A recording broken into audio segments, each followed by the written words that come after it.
është hera e parë në Panajër? No, shumë emocione, hera e parë që takoj njerëzit që më mbështesin dhe kjo natyrisht është fantastike, ngrohtësi tjetër. Është hera e parë për Heidin si shkrimtare në Panajër? Patjetër që po, është libri im i parë, uroji i pari i një koleksionit të gjatë, se do më pëlqente, por po, i pari. Apo mendon Heidi për një vepër të re? Po e mendoj. Ndoshta është diçka ndryshe, poezin nuk do e lë, por që sigurisht mund të ndodhi që të bëj dhe një roman, gjithmonë në zhanrin fantasy, dihet. Kur thua mund ndolli, do të thotë që ke nisë të shkruash? Po, por romani ka një strukturë komplet tjetër shkrimi nga ajo çka jam mësuar unë. Poezia është si një rufej që të godet, kurse romani do një lloj zhvillimi, çdo karakter ka jetën e vet, kështu që do zhvillu ndryshe. Ku frymëzohet Heidi? Nga realiteti. A ka liminal pjesë nga jeta jote? Patjetër, çdo gjë është shkruajt sigurisht nga këndvështrimi im dhe ka edhe poezi që janë shumë personale. Po. Do na veçosh një pasazh shkurtër?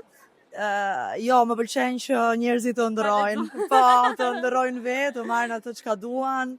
Arti është kaq i bukur pikërisht për këtë, mund të imagjinojmë gjithë. Për të ndalur pak te shkrimi në shqip, do të thënë ti shkruan direkt në shqip apo ke dikë që të ndihmon me përshtatjen, si është marrëdhënia jote me shqipen e shkruar tani? Jo, absolutisht, unë shkruaj vetëm në italisht, në fakt, nuk e kam shqipen aq të pasur sa të guxoj të shkruaj shqip.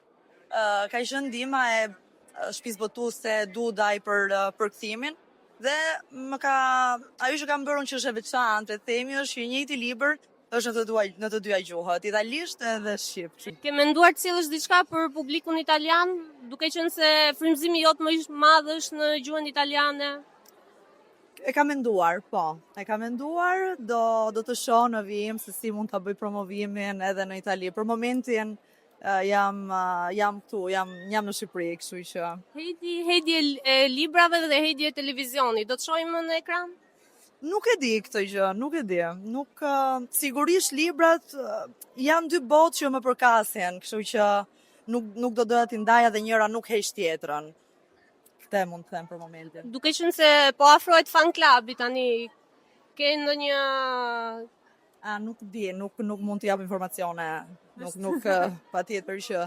Okej, mirë. Okej, faleminderit. Faleminderit ty.